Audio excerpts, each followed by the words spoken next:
Isi Pak, mic-nya lupa dinyalain. Oh iya, lupa masih ke mute ya. Oke, ya kita lanjutin ya. Jadi untuk nambah data berarti sudah nggak ada masalah ya.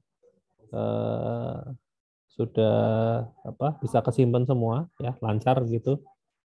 Ada email, nama sama usia, ini berhasil semua ya. Kemudian eh, berikutnya apa nih? Oh, ngambil data. Ya, kalau mau ngambil data caranya gimana?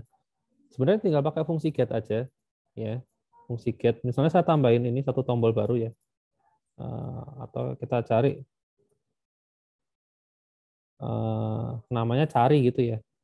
Cari, tombol cari ya. Jadi kita nanti ceritanya masukin email di sini. Kan nyarinya kan ID-nya kan email ya. Yang kita pakai sebagai mana tadi?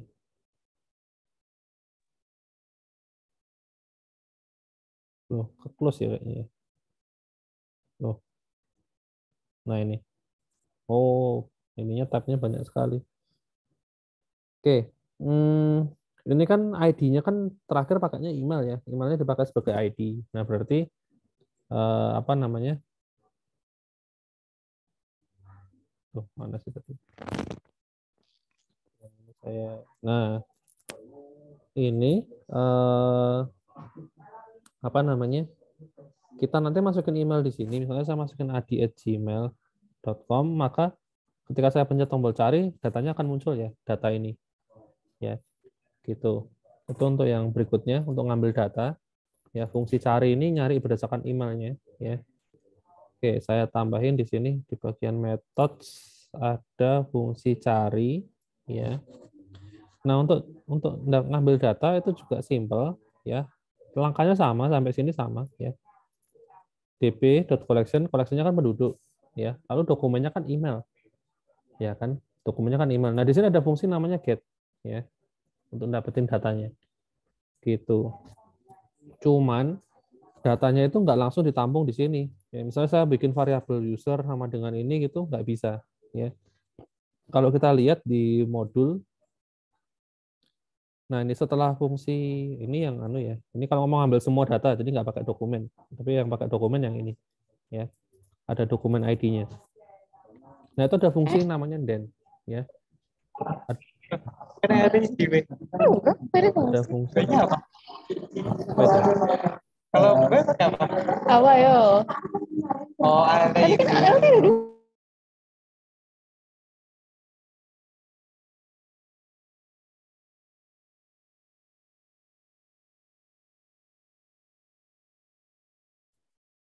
Oke, kita lanjut ya. Jadi ini untuk ambil data ya. Tadi sampai mana? Nah, sampai sini ya. Ngambil data itu kan ada dua macam. Mau ngambil semua data, satu collection mau diambil semua atau cuma salah satu dokumen aja. Ya. Kalau cuma salah satu dokumen itu ini tinggal db.collection terus dokumennya apa, terus pakai fungsi get ya. Jadi stepnya sama kayak yang di atas tadi ya. Sama kayak pas nyimpen ya. Cuma kalau pas nyimpen itu kan sampai sini itu manggil fungsinya namanya set, itu kan buat nyimpen ya. Sama update juga bisa ya. Update pakai caranya ini juga ya, tinggal dokumennya di set emailnya apa. Nah, kemudian kalau mau nyari itu stepnya sama, cuman fungsi terakhir namanya get. Ya. Nah, setelah get itu ini kita nggak bisa tampung ke dalam sebuah variabel seperti ini. Kenapa? Karena fungsi get ini dijalankan secara asinkron. Ya. Asinkron itu dia modelnya pakai namanya promise ya. Jadi apa buat eksekusi hasilnya tuh ada fungsi sendiri itu loh. Nah, fungsinya di sini ya. Jadi pakai then gitu. Terus ini snapshot tuh datanya sebenarnya ya. Isinya adalah datanya. Mau saya ganti data juga boleh ya. Cuman istilahnya nyebutnya snapshot ya. Nah, kayak gini. Kayak gitu.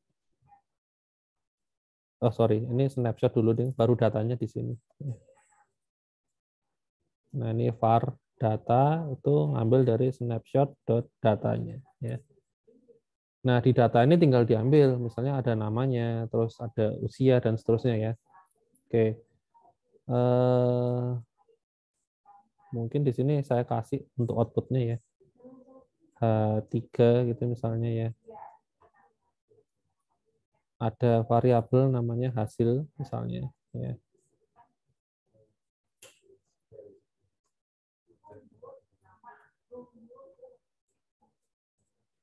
Mana tadi? Nah, ini datanya. Berarti ini this dot hasil itu saya isi pakai data dot nama, ya, spasi, oh ada dalam kurung data dot usia, ya, kurung tutup, strip, kasih emailnya, ya, data dot email, ya. Nah, kayak gini kita coba, ya, semoga sih nggak error, ya. Misalnya saya masukin adi@gmail.com, saya cari, nah keluar ya ini hasilnya, ya, Adi Nugraha 17, emailnya adi.gmail. Nah kalau ini saya ganti, ini kan emailnya kan ini seolah-olah sekarang semuanya email, ya. Jadi saya bisa ngetik yang Adi 30 juga, saya cari.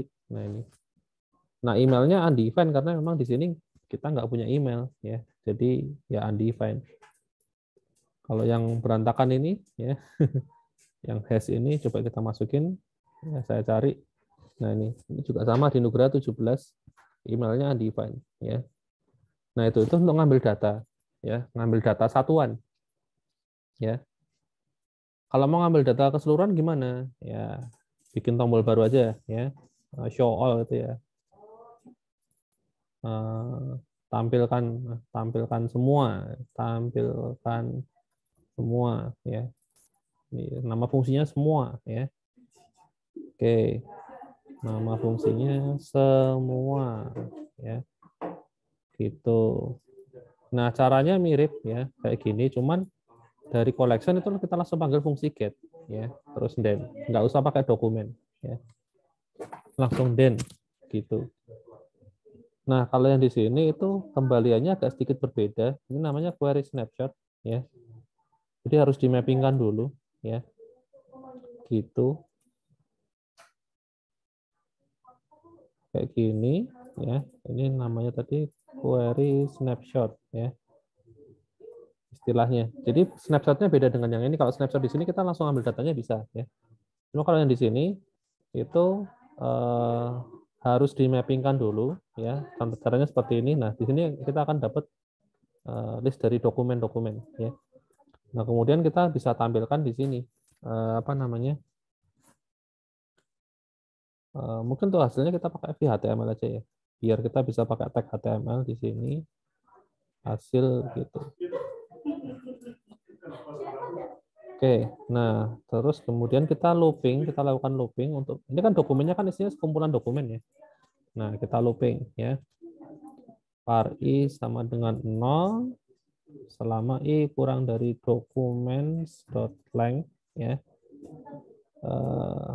i plus plus gitu. Kemudian di sini sebentar, ini dokumennya itu bentar, kita tampilin dulu aja deh, langsung ke sini di hasil dokumen, ya. Kita lihat dulu strukturnya, ya. Ya, misalnya saya pencet tampilkan semua, oh ya, modelnya array of object, ya. Oke, berarti bisa pakai cara yang tadi, ya. Pakai cara yang tadi bisa, ya. This dot hasil plus sama dengan formatnya sama kayak gini, ya. Cuman ini bukan data tapi dokumen ke i, ya. Saya ganti dokumen ke i lagi, ini dokumen ke i, terus terakhir saya kasih ini br, ya, buat enternya. Oke, nah harusnya ini bisa biar ke enter, ya. Nah ini, ya, tampil semua, ya, datanya, ya, gitu. Itu untuk nampilin semua data. Kalau yang ini satuan, ya. Kalau yang ini untuk semua, gitu.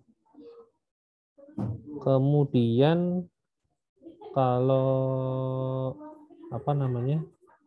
Berikutnya untuk hapus. Nah, kalau hapus itu sebenarnya juga gampang ya. Hapus, yang penting ada ID-nya ya. Jadi saya copy aja deh biar cepet ya. Hapus ya.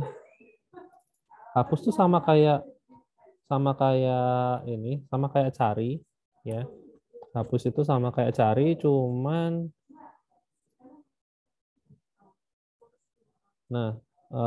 fungsi yang dipanggil itu bukan get tapi delete. Jadi kita bisa copy aja fungsinya ya. Fungsi, salah pencet. Kita bisa copy fungsinya, fungsi cari di sini ya. Nah, cuman ini diganti, ini delete. Nah, kalau delete kita kan nggak perlu lakukan proses berikutnya ya. Jadi ini bisa kita hapus aja. Nah, sampai sini aja, selesai ya. Gitu. Ini hapus nih, namanya hapus ya. Misalnya ya, yang ini nih, yang paling atas nih. Ini saya copy, saya taruh sini, saya pencet hapus. Nah, hilang ya. Datanya hilang kan, hapus. Nah, ini tumben ini langsung update ya. Tanpa di-refresh. Berikutnya yang bawahnya nih saya masukin ke sini, saya hapus. Nah, hilang ya. Nah, kayak gitu. Itu untuk ngapusnya ya. Tinggal pakai delete ya. Itu tambah data sudah, ambil data sudah, hapus sudah, CRUD, update sama simpan caranya sama ya. Ini nggak ada bedanya, sama persis ya. Gitu. Jadi kalau misalnya saya masukin ini adi@gmail kan, alamat emailnya kan sudah ada, adi@gmail ya. adi@gmail.com. Nah, cuman namanya saya ganti, saya kasih nama lengkap ya. Usianya saya ganti 20. Terus saya simpan. Nah, ini ke update. Nah, jadi simpan sama update itu caranya sama ya. Yang penting emailnya nggak berubah ya, emailnya tetap karena kan dia sebagai ID-nya ya. Tapi kalau emailnya kita ganti ya dia jadi data baru ya. Gitu. Kemudian apa lagi ya? Delete sudah. Oh ya, nah ini yang cukup penting juga adalah data binding ya. Data binding itu kalau misalnya kita pengen dapetin data secara real time ya, kita bisa pakai data binding ya. Jadi misalnya ini kalau tadi kita mau ngecek semua data kan kita harus pencet ini ya, tampilkan semua. Nah, itu kan baru nongol ya kan. Kalau misalnya saya masukin data baru ya, nugraha@gmail.com, namanya Nugraha, usianya 25. Saya simpan. Nah, di sini nambah, tapi di sini kan nggak update ya. Di sini harus kita pencet lagi. Spread. Nah, itu pun jadi kacau ternyata ya. Ini belum saya refresh tadi soalnya. Mana tadi? Yang ini, ya ini list.hasil harusnya dikosongin dulu ya.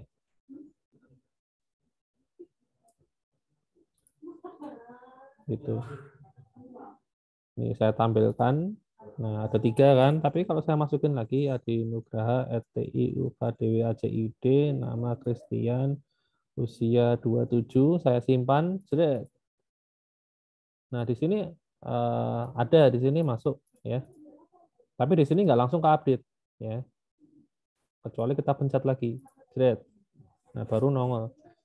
Nah, gimana caranya kalau misalnya di sini kita update dan di sini langsung ke update? Nah, itu pakai data binding. Data binding itu kita ngonekin data. Datanya itu langsung kita hubungkan dengan Firebase ya. Gitu. Jadi kita bisa siapin di sini sebuah variabel misalnya list penduduk gitu ya. Tipenya array ya. Nah, ini variabel list penduduk itu mau kita bindingkan dengan database ini. Collection penduduk. Jadi dia nyambung gitu loh. Terhubung. Jadi kalau di sini ke update, otomatis di sini juga langsung ke update ya. Gitu. Nah, itu bisa. Nah, caranya gimana? Nah, di sini kita bisa nambahin satu atribut baru ya. Kalau kita sudah pakai Firestore ya, kalau kalian lihat di main.js ya. Nah, ini kan kita sudah pakai Firestore plugin ya di dalam Foo. Ya, di dalam Foo kita use Firestore plugin. Nah, di sini kita bisa implementasikan Firestore di sini ya. Firestore Di sini bisa, ya.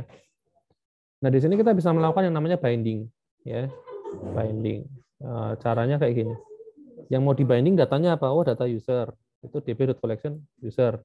Kalau di sini kan list penduduk ya, itu mau kita bindingkan dengan apa? Dengan db.collection penduduk ya. Gini. Jadi kalau database penduduknya ke update, list penduduknya juga langsung ke update. Nah, kalau nggak percaya, ini yang bagian di bawah sini aja deh. Ini ada apa? H3 yang baru ya. Isinya list penduduk ya. Cuman biar beda, ini saya kasih warnanya merah ya. Gitu. Nah, ini begitu halaman webnya kita buka ya. Itu langsung nongol data semuanya ya. Ini saya belum pencet apapun ya. Saya belum pencet tombol apapun ya. Langsung keluar. Ini hasil dari yang data binding ya, warnanya merah. Kalau yang hasil yang tombol ya, hasil dari yang tombol itu warnanya hitam. Nah, ini. Kalau yang merah ini data binding gitu. Jadi kalau kita buka, kita refresh itu langsung keluar hasilnya.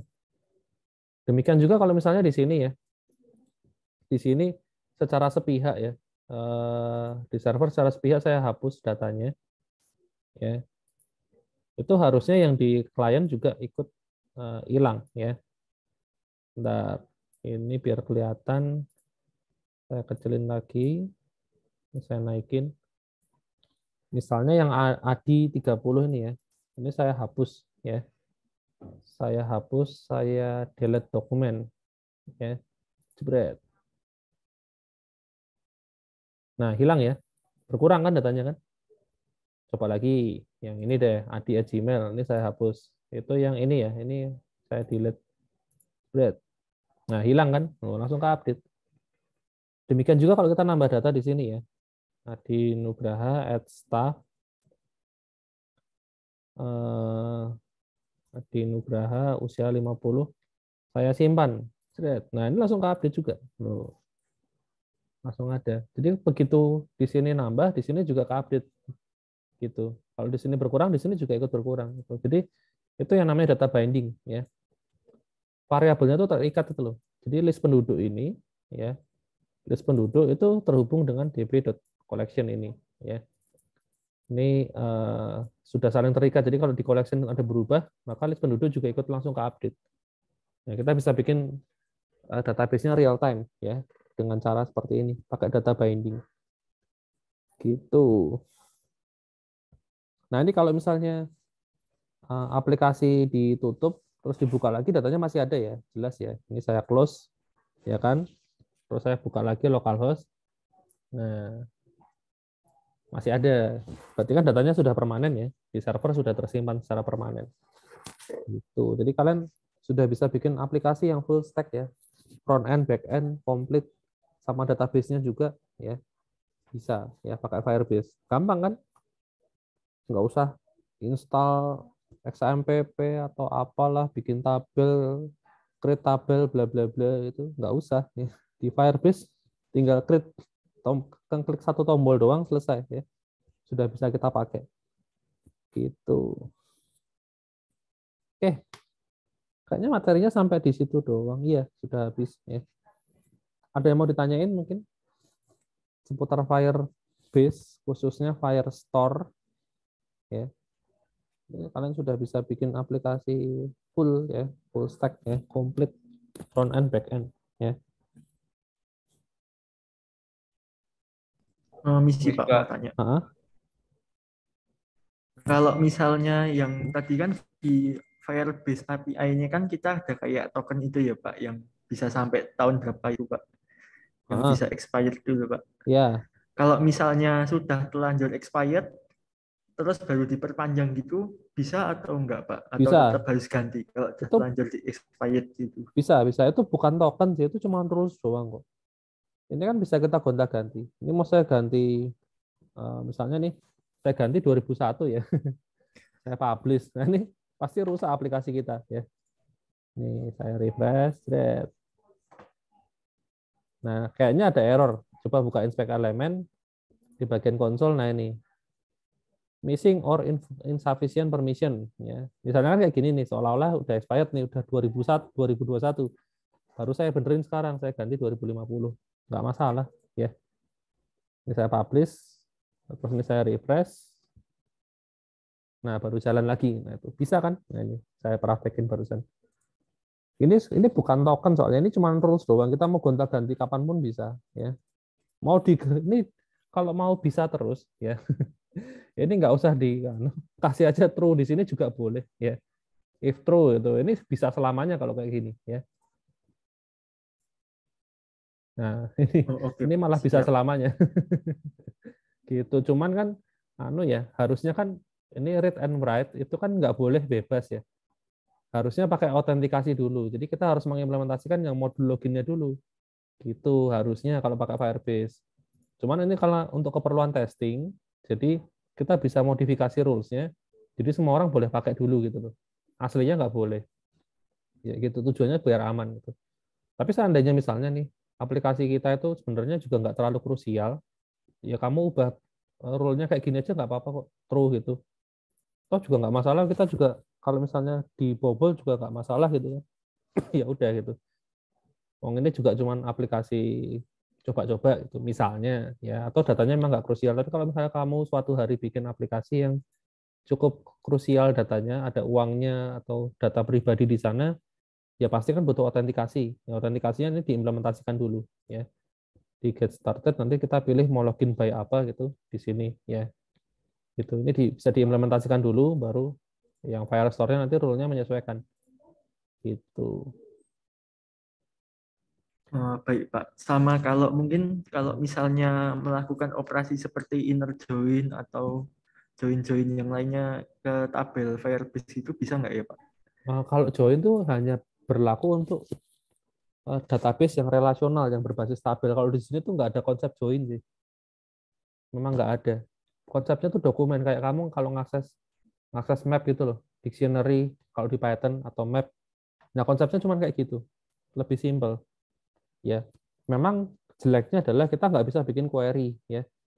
Misalnya kalau mau bikin query yang cukup kompleks, saya pengen cari mahasiswa yang ngambil kelas saya, apapun mata kuliahnya, yang IPK-nya di atas 3 dan SKS-nya sudah menempuh 100 SKS. Nah, itu kan susah kalau pakai ini. Tapi kalau pakai SQL gampang, itu kan bisa pakai ini, join itu kan. Gitu. Ya. Tapi kalau pakai Firestore, karena dia bukan berbasis relasional, ya memang antar collection satu dengan collection yang lain itu nggak ada hubungannya kalau di sini. Nah, jadi kalau untuk bikin yang seperti itu, ya caranya adalah di codingannya gitu. Jadi di codingannya sini solusinya diambil dulu semua data mahasiswa gitu misalnya ya. Terus diambil semua data mata kuliah, terus dicek manual di sini ya, pakai codingan, bukan pakai query gitu. Karena memang query-nya nggak bisa sepowerful itu. Itulah kekurangannya NoSQL ya. Karena bukan berbasis relasional, jadi kalau mainan query ya nggak bisa sampai segitunya.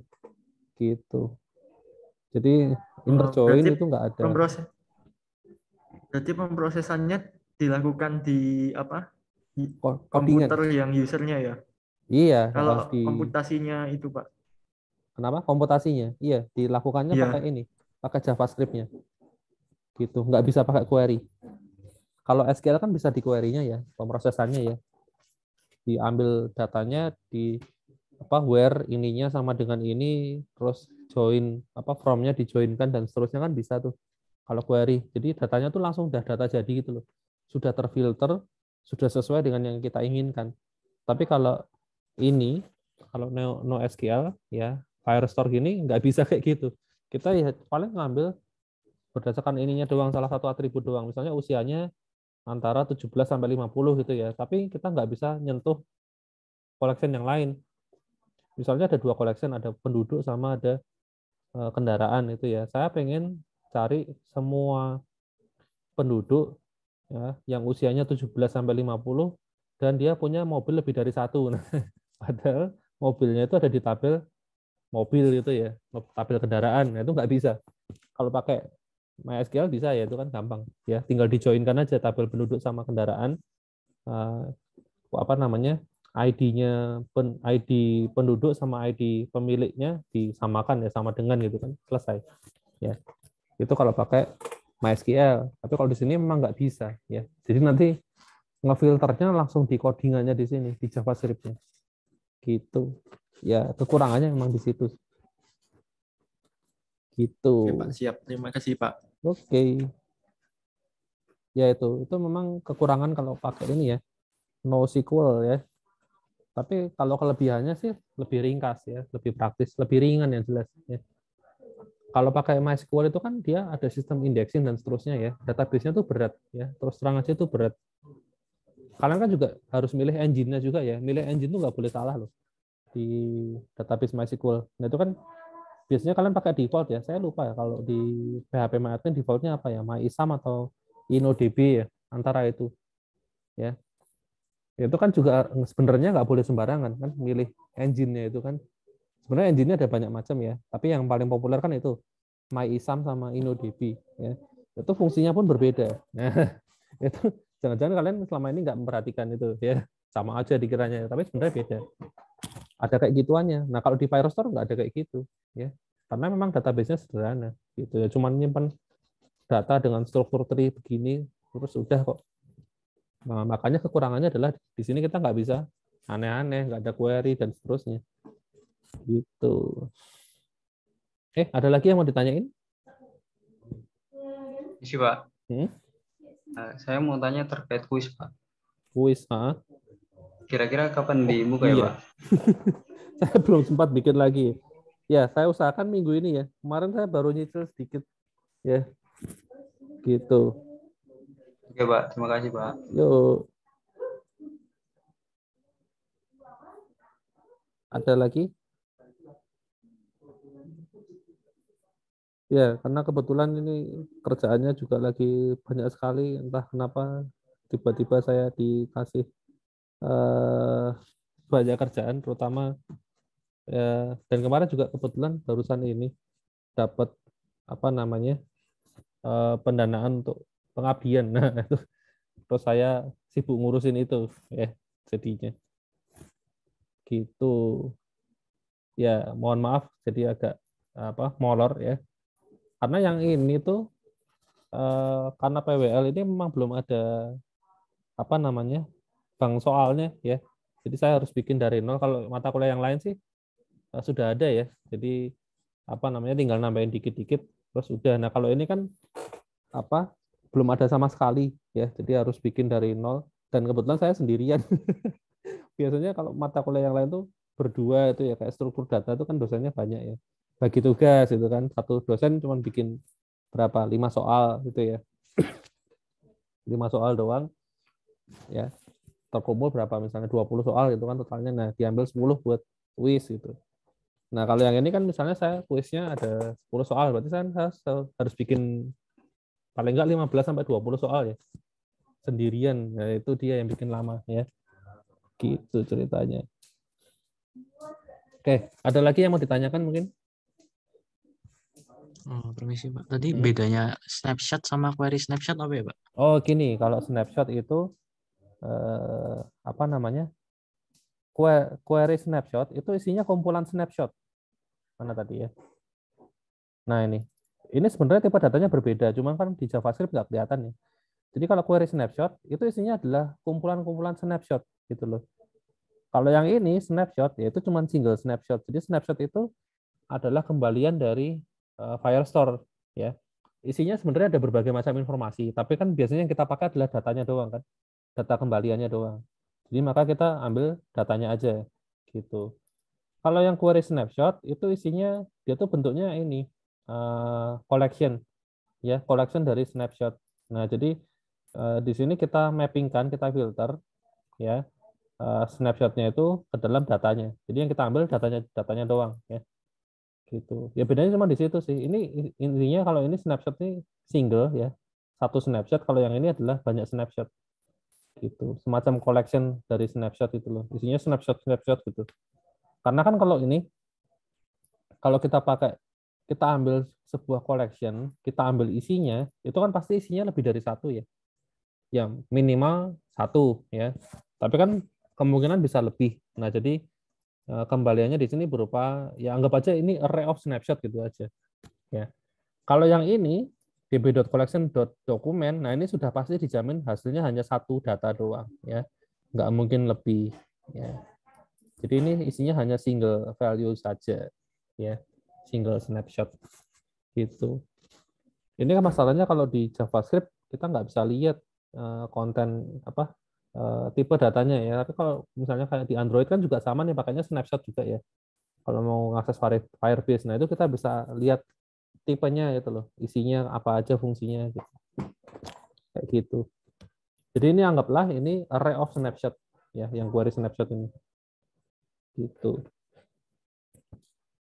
Ada lagi yang mau ditanyakan? Baik, Pak. Terima kasih. Oke.